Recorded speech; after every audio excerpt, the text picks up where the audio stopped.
What if I told you that the you think you are, the voice in your head, the one who makes decisions, remembers birthdays, holds grudges, dreams big and feels small, is actually not real? Or at least, not as real as you've been led to believe.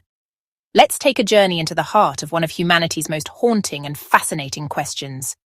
Is the self an illusion, or is it a fundamental truth of our existence?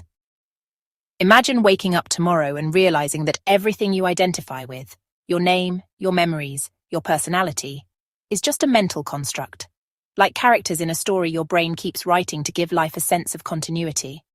It might sound like science fiction, but this idea is at the core of many ancient philosophies and even modern neuroscience.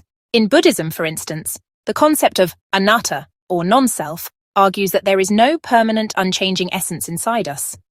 The self, according to this view, is a bundle of 5 aggregates: body, sensations, perceptions, thoughts, and consciousness, that arise and pass away like clouds in the sky. No core I remains when you strip those away. This might sound abstract, but think about how different you were at age 10 versus now. Same name, maybe same memories, but your values, desires, and habits? Entirely different. If the self is constant, why does it change?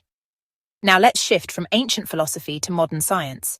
Neuroscientist Dr. David Eagleman explains that the brain is a team of competing networks that vote on what you perceive, feel, and decide.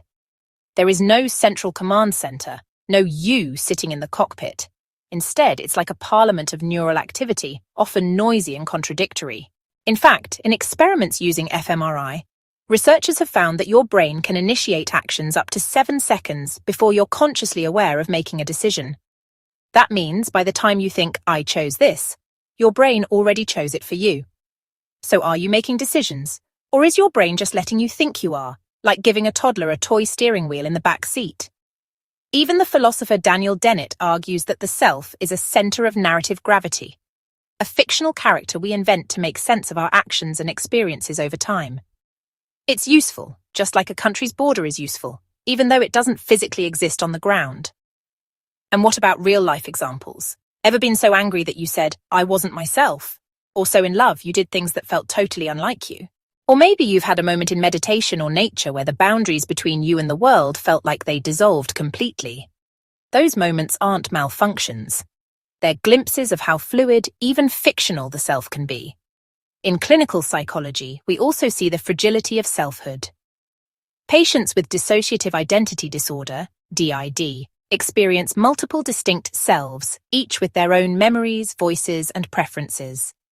Brain scans show real differences between these states. Are all of